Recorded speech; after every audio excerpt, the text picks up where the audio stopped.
Hello hello.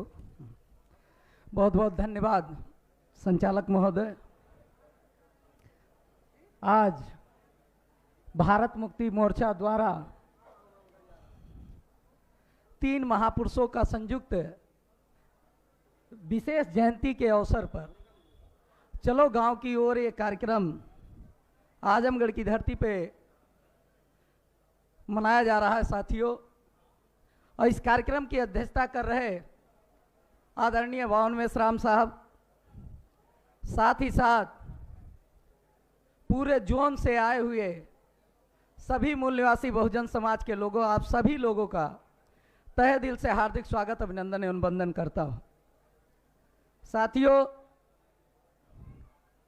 यहाँ 3 विषय चर्चा के लिए रखा गया है साथियों, और वक्ताओं द्वारा चर्चा भी किया गया। साथियों, आज भारत में लोकतंत्र है और इसके पहले राजशाही था। तो शासक बनने के लिए जो राजशाही था उस समय क्या था कि तलवार के दम पर लोग राजपाट लेते थे। उस समय व्यवस्था क्या था कि तलवार के दम पे राजपाट मिलेगा। लेकिन आज हम जिनकी जयंती मना रहे हैं, धन्य है बाबा साहब, कि हमको राजा बनने का अधिकार और इस देश में लोकतंत्र स्थापित किए और राजा बनने का अधिकार भी दिए। साथियों, आज के डेट में अगर शासक बनना है तो सबसे आसान, विश्व के किसी भी देश में सबसे आसान तरीका अगर कोई है तो है लोकतंत्र। लोकतंत्र में आम आदमी शासक बन सकता है और राजपाट चला सकता है। लेकिन बाबा साहब जब लोकतंत्र लाए तो बाबा साहब का सपना था कि हमारे लोग कम से कम दिल्ली कब्जा करेंगे और उंगली भी दिखाए क्या करना है, तो दिल्ली कब्जा करना है। लेकिन साथियों, जो वोट का अधिकार दिए तो ऐसे बाबा साहब नहीं कह दिए कि दिल्ली कब्जा करना है, हवा में थोड़ी कोई बात करते थे। बाबा साहब यहां तक कहे, जब वोट का अधिकार दिए और इस देश में लोकतंत्र लाए तो कहे जाकर लिख दो अपने दीवारों पर, आप इस देश के शासक हो और आपको शासन करने वाली जमात बनना है। समय का अभाव है और मैं जल्द ही समाप्त करूंगा। जब बाबा साहब ये कहे कि आपको शासन करने वाली जमात बनना है, तो उस समय जमाना था कि एक तरफ कुत्ता मांस नोच कर खाते थे, कुत्ते खाते थे, और दूसरे तरफ हमारे लोग खाते थे। तो बाबा साहब उस समय अपने समाज को संदेश दिए कि मरे जानवरों का मांस मत खाओ। तो लोग बाबा साहब के पास गए, कहे अगर मांस नहीं खाएंगे तो मर जाएंगे। तो बाबा साहब कहे मर जाओ लेकिन मरे जानवरों का मांस मत खाओ।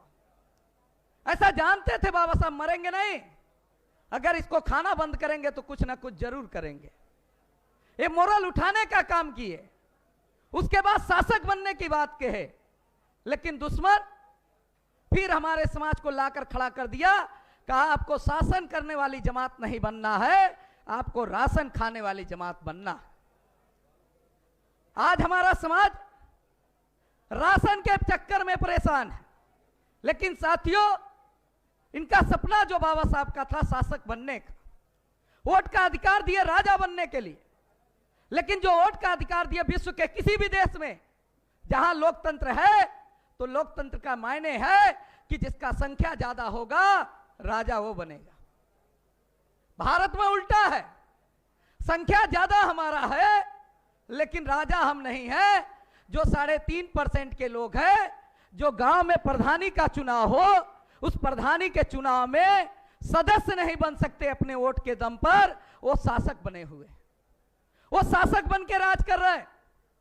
अभी ओमवीर भाई बता रहे थे वो शासक कैसे बने हैं, तो कांसीराम साहब को बात समझ में आई बाबा साहब की, और बाबा साहब की बात कांसीराम साहब को समझ में आई तो कांसीराम साहब कहे वोट हमारा, राज तुम्हारा नहीं चलेगा। और जब यह बात कांसीराम साहब कहे तो दुश्मनों को समझ में आया, तो दुश्मन ईवीएम मशीन लेकर आए अब ईवीएम मशीन से वो कहते वोट तुम्हारा, राज हमारा चलेगा, और चला रहे। और ईवीएम के बदौलत ही आज सिर के ऊपर से पानी जा रहा है। ये लोकतंत्र भी है, और लोकतंत्र में 3.5% के लोगों की 5 नेशनल लेवल की पार्टी है, नेशनल लेवल की 5 पार्टी है। और यहां जो बैठी जनता है, ये जो हमारा समाज है, ये भूलने की आदत है, भुलवा समाज है। ये नेता भुलवाते रहते हैं, और प्रत्येक 5 साल में ये भूल जाता है हमारा समाज।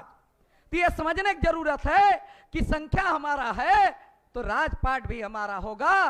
किसी को टिकट दे, कोई पार्टी टिकट दे, लेकिन अगर वो बहुजन समाज का नहीं है तो चाहे जो भी पार्टी हो उनको वोट देने का काम हम नहीं करेंगे।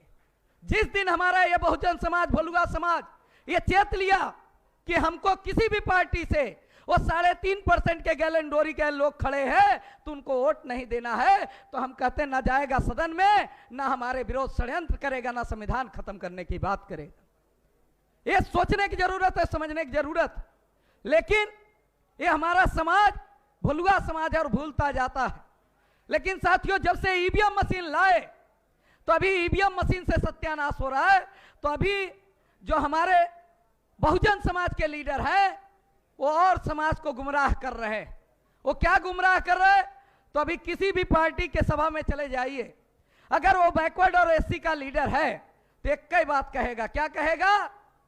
संविधान खतरे में है। वो कहेगा जरूर संविधान खतरे में है। तो आपके पास भी वोट मांगने आए, अगर मंच से स्पीच भी कर रहे तो उनसे जरूर पूछिए कि संविधान तो खतरे में है तो कैसे है।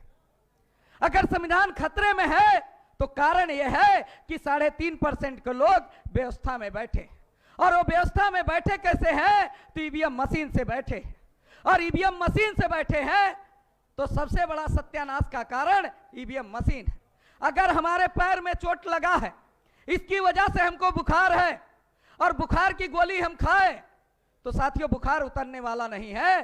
तो ये नेता को समझाने की जरूरत है कि संविधान यदि खतरे में है तो ईवीएम मशीन से है, और ईवीएम मशीन से है तो ईवीएम के विरोध में कौन सा आंदोलन आप चला रहे हो? अगर ईवीएम के मशीन के विरोध में आपका आंदोलन नहीं है, अगर ईवीएम के विरोध में आप नहीं बोलते हो, तो इसके मतलब जो बाबा साहब कहे थे कि अब इस देश में लीडर नहीं, वो दलाल और भड़वेगिरी कर रहे, और दलाल और भड़वेगिरी कर कर समाज का सत्यानाश कर रहे।